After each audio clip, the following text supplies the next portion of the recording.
Welcome to Mastery Path Connections. I'm Debra Sofia Magdalene, and this is my guest, Ornitorinco, which means duck-billed platypus. Convoy. Thank you.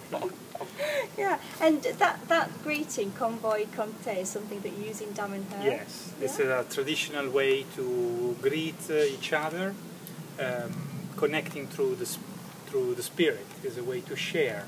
So it means with you. I am with you. It's the way we like to greet each other. I really like that. Yeah. It's like being present with each other. Yes, yes. We be present with with all our parts united. Yeah. In fact, the complete greetings, we also connect our hands like this. So how long have you been at Damanhur? It is about 16 years, actually. 16 years, and Yeah. what brought you here in the first place? The passion for wisdom, the search for knowledge, and the desire to connect this research with something practical.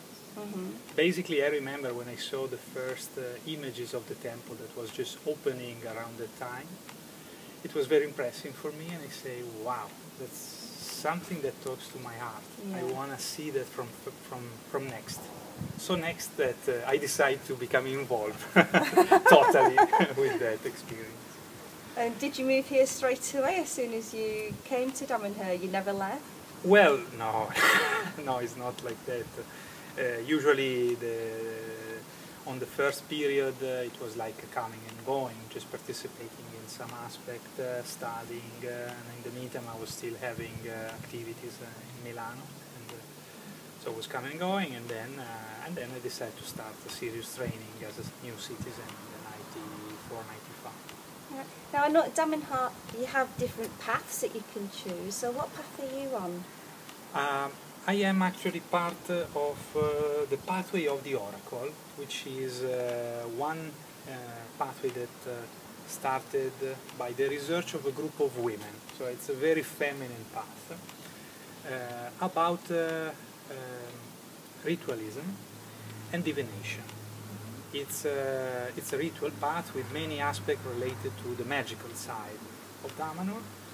And it's one of 8 different pathways, because we know that everyone is different, and there is not only one path to discover your inner divinities, but there are many depending on everybody's talents and gifts. Yeah. And you're a teacher of Esoteric Physics? One of my passion in Damanhur is Esoteric Physics. So I am also since 10 years part of a group which is called Theoretical Groups. It's an open group with people who are mostly passionate in trying to understand the core of esoteric physics, and also help each other in studying and researching in this profound path of knowledge. Right, I've been here over the last 8 days. I've just done a 7-day visit, and I've had the pleasure of attending the classes. And it's been absolutely mind-blowing, the level of knowledge that you have about the universe. Where do you get all this knowledge from? I don't know. Basically, I think it's something we create by the connection that there is between us. So it's something about the people. For us, Damanhur is an experiment to reawake a species which is disappearing from the planet. Mm-hmm. The community is an experiment in this direction, to create a people. We think that the planet is in the need of many differences, and a people is not just a group of individuals, but it's both sides. It's a new level of individuality, and also the precious gift that everyone brings in this network. So I think it's the people that gives to everyone the possibility to exchange and utilize also the knowledge of the others. Yeah. That makes us very, come dire, one. We are just like one in a way. Yeah, one unit. See, it's different to research all alone by yourself and do it together with other people with the same passion and the same commitment. I think the result is giving the possibility also to concretize, to make something with your hands, not just with the words or with the mind. And the temples, the underground temple is, I think, the best example of what I mean. So So an act of love for humanity, which takes form, which takes shape. Yeah, and of course your temples and in this, you know, where we are at the moment, it's based on one of the synchronic lines. The underground temple, and I mean all the valley where we are actually, is an important synchronic notes. Can you just explain what that means? What is the synchronic line? What is the synchronic line? The synchronic line is part of the esoteric knowledge of the ancient school of wisdom. Every people, every tradition knew about the sacred heart of the planet.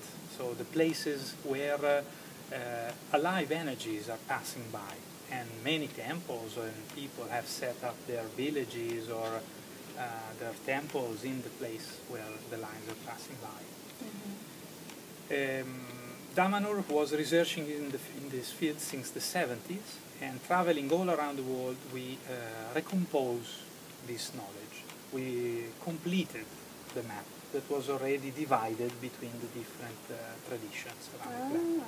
So it's not a unique knowledge we have, but it's part of the humanity background. So it's been like putting pieces of the jigsaw together to make a complete picture. Yes. So it was needed to travel physically, and not only physically, of course, because we talk about subtle and spiritual energies. Yeah, and here, of course, you know, you do a lot of magical work. You know, you do a lot of work travelling, not just in this dimension, but on other dimensions as well. Is that where a lot of your knowledge comes from? So, well, let's say that we think that our existence, that the way we are made, include many dimensions. So we don't exclude any of them from our research. We try to expand, to open, and not just to limit to the surface or only to one aspect. We think all together they are important and interesting. Yeah. Could you just give us a flavour about, you know, some of the things that come up in your work as a teacher on the esoteric physics? What are the most common questions that you get asked? Well, there are no common questions, because I think everybody has a different approach to knowledge. People, I think they want to know, sometimes they look for the extraordinary, but what esoteric physics is teaching is that the extraordinary is usually within us. So we can learn something new when we open also to the deeper part of ourselves. So I think learning is a kind of remembering. Yeah. So I've heard that before. Is it like we already know everything, but when we come here in the physical form, we forget? We need to forget just to start a new experience. So if we know already everything, is not fun. But no point playing the game. But on the other hand, yes, we are here to play a game and to recompose this puzzle. And this is one of the tasks of the human beings until we share the divine spark. This is our pleasure and responsibility. It's also a paradox, though, because if we forget everything, how can we get to a stage where, you know, we sort of can remember, so that the consciousness of the human species can move? Well, it's not really like that, in a sense that, yes, we forget everything, but not what we already know about this new dimension we are exploring. This is something to be explored, to be completed, we can say. The universe of forms, we say, is a new kingdom to be understood, comprehended, and transformed. It already contains the divine spark, but this is something that needs to be reawakened. So this is our work, to transform matter, to add value and meaning to matter. This is possible through art, for example, through philosophy, through civilization. But to build a new civilization and to bring it on, it's always a task. And in an age like this, it's very easy to fall from the development of a civilization to just a barbarian. No? The difference is so thin that we need, I feel that we need more groups, more communities, more individuals that research together, trying to find a connection with the others, not to be isolated. Yeah. Are there any aspects of your teachings at Damanhur that are unique to you, that nobody else teaches? I think many. There are many aspects. Damanhur is also born as an esoteric school, as a school to the mysteries. And the mysteries, like also many other aspects related to knowledge, requires continuity. Continuity means there is not just the passion of a moment, but something that you are able to cultivate, to bring on also in the moment when this is boring or that needs repetition. Because to go on in this path, it's really hard work. So if you want to obtain result, you cannot just be happy of the extraordinarity. Yes, it's good to find extraordinarity, but I mean, also to bring it on. Yeah. And you mentioned there about hard work, and a lot of your community here, they work long hours. It's like a spiritual path which isn't easy for people. Well, I think we are alive 24 hours a day. Yeah. I don't know if it's easy or not. I think that this is a path calling for those who have this special vocation. Not just about, I mean, taking pleasure in doing, in realizing something, and not just in taking part to a seminar where someone else is telling you about the truth. I think this is the big difference with Damanhur and other movements. It's like discovering the truth for yourself. Yes, living it, trying to realize it. Much more fun. Yeah, and it's a beautiful environment that you've got here. Yeah, this, for example, is an amphitheater. You see, it's a place for meetings and also for ceremonies. For us, art and spirituality comes together. So also theater is a moment when everybody can participate. Also, the public is participating in creating values and meaning and culture. Think to the Greek old tradition. No? We try to make it new in this time, creating our dreams. And there's a lot of symbology in the artwork. Everywhere you go, there's sort of sacred language, different languages. What's the importance of that? What actually happens, when you create these symbols? Well, when we talk about, for example, esoteric knowledge, there are three main ways to transmit, to share this knowledge. The first is architecture. So it's the first way when a knowledge can be shared in the essence without losing the temperature. It's like, yes, we can learn many things, but if it's not at the proper temperature, they just passed away. We need the knowledge to be warm enough, to be at the level of our heart, we can say. So architecture is the first form of transmitting an alive knowledge. The second path is art. Art is another form of transmitting the esoteric knowledge. And the third is the word. It's only the third. The word. Yes, but also the word, for example, the language we study in Damanhur, that we call sacred language, is an archetypal language that goes to the ideas, to the original ideas. So it's supposed to be a language before the division of the different idioms. So it's a very ancient language of power, connected to the original meaning. So it's an evocative language. When you speak that language in the proper tune, we can say you evocate the thing you say. This is at the core of every language, is the power of ideas. And going back to the esoteric physics, you do different levels of training, don't you? How long does it take to study, the subject? Well, we have different possibility of approach to the philosophy of Damanhur. One opportunity is given also by our university in, for example, presenting a path that we call the mystery school. The Mystery School is open to anyone that wants to understand a little bit more of Damanhur and also to know more about himself. So it's a path including different experiences, guided with a tutorship and with different teachers, of which I'm also a part.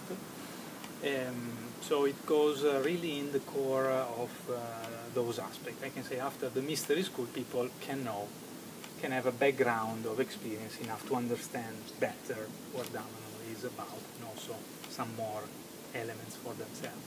And to study for the Mystery School, do people come here physically or can they learn online? The university is now preparing new paths online, also with the Esoteric Physics. At the moment, I suggest to all of the people that can to come physically to Damanhur. Also once in their life, just to have a look and a contact with the temple, because I agree, it's an just experience. Said what is the meaning of architecture. It's an experience, yeah. So that's really, I think, a meaningful place where beyond words you can really feel and sense what Damanhur is about. Yeah. And what the human beings are about. It's such a beautiful experience meditating in the temples, and you've said that because it's at base, is it at the meeting of 4 synchronic lines where the temple is built? Yes, the temple is one access to this crossing point. Yes. It is underground also because it wants to access directly to these to those energies. Yeah, and the work that you do there then is transmitted along the synchronic lines Synchronic to lines all over the planet? Connecting to all different countries, to all different territories of the Earth, and not only because they continue in space, they also connect to other planets, to the Sun, and from the Sun to other stars. Yeah. We can say the lines, synchronic lines, are called the roadways of life, through which the essence, the information of life flows from one system to the other. So does it stay within this galaxy? Does it extend beyond that? Well, this galaxy is big enough to start, and then we will see. And you know, you've got a lot of labyrinth spirals, all sorts of you know, stone. I just say like stone architecture on the ground. Yes. And in the forest and. Those menhirs, those labyrinths, those standing stones. Yes, many. And you program these, don't you, so that you can use them, and they're activated with a medallion of a power? Depends. There are different type of activation for each path, and this is part of a research of an ancient approach to technology, a technology which is also spiritual, which include our subtle parts, but also the subtle aspect of nature. So the plants, the animals are one with the energy of a territory. They participate with spirals, and standing stones can be utilized to create circuits, connection, and eventually telephone line to communicate with different places or dimensions. I like that analogy. So it's like ringing somebody up, you know. Yeah, reconnecting with other parts. Yeah. So when you walk a spiral, it was explained to me, it's like brushing your aura, or like any blockages that you've got in your energy system and your etheric bodies, about cleaning them out, straightening them out. It's a way to restore the frequencies, the proper frequencies on your subtle bodies. Sometimes we are tired or in a lack of energy for some reason. Sometimes this reason is connected also and has a reflection on our subtle bodies. So it can be used, a spiral, also as a rebalancing system for that. Depends. The spiral are really, they can have many different purposes depending on the way and the type of charge they have. Yeah. And is the shape important? Shapes are also important, yes. Yeah. Is that linked to the sacred geometry at all? See, it's connected to the principle of what we call selfika. Selfika is the name in sacred language of this alchemical discipline that utilize basically metals, but also other structures and material to direct subtle energies, prana, vital forces. And this is the name we give to this particular discipline. Yeah. And the Selfica technology is amazing, like little computers that have an intelligence. Yes, but the idea is also the plants are part of this computer. Also, the earth is a system in constant process of information. Imagine how many information flows in the grass of your garden, much more than the connection you have in your computer. Yeah. And this is something we try to reconnect with us through the medium of this intelligent type of structures that we call Selfica. I had an amazing experience in the forest the other morning.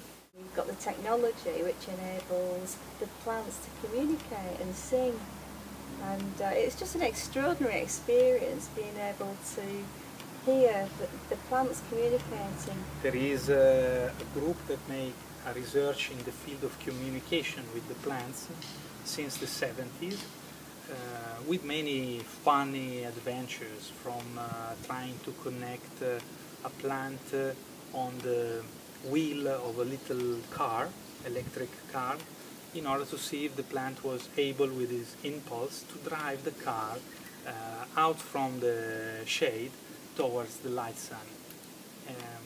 Also newspaper came to Damanhur for these experiments.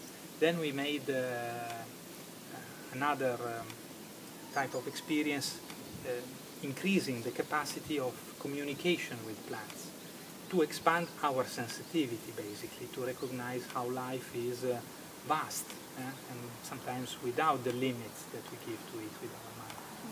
The plants are very good teachers in this.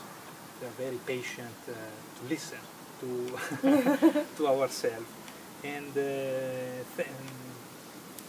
one of the applications we also develop some electronic device that can translate the frequency of a plant in an impulse to a synthesizer in order to produce some sounds.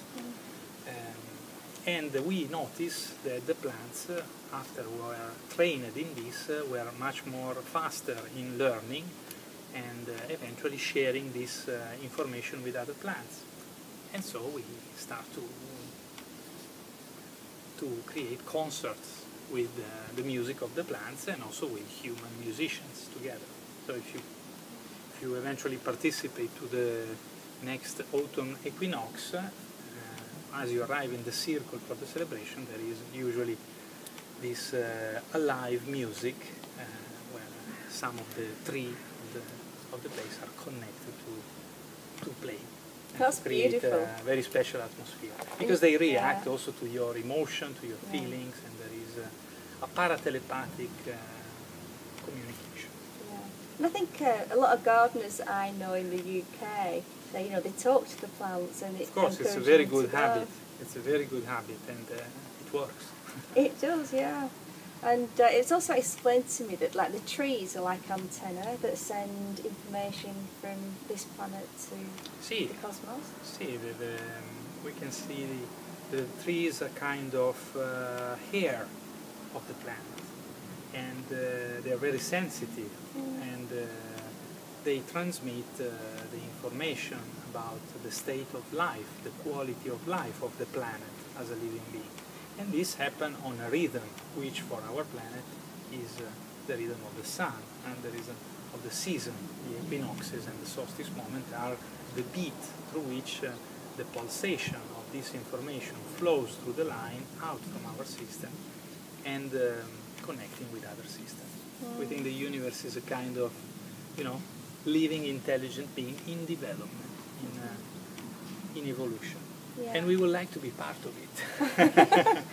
So, what can anybody who's watching this do to help the planet and help consciousness develop?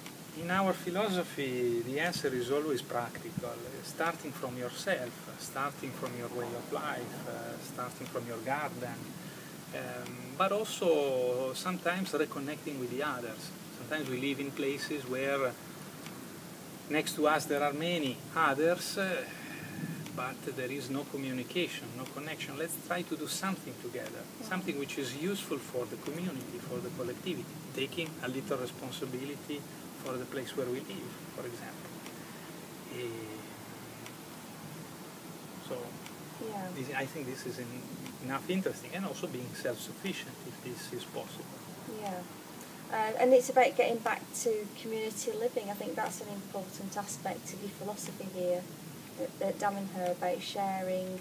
Sharing, solidarity, and but also is a more sustainable way of life. The human being is a social being. It's not made to be isolated. Yeah. Sometimes the big towns of today are a system for isolation. We live all together, many people, but all in their boxes, without true communication. Now we have a great technology, but unfortunately it's not always used with the divine spark on. So we have to remember also to switch on this aspect, and eventually to talk with the person we meet on the elevator, on the bus. And to smile at them. And to smile is always a very good recipe for spiritual Or in my work. case, I hug everybody. Yes, that depends on the... I offer hugs, I don't It's always enforce them. good. It's always good to offer. So I think this is a good way to conclude our interview. Yeah. Well, thank you so much. You are welcome. Ornitorinco. Wow, very good Thank you so pronunciation. much. Thank you so much. Grazie. Grazie.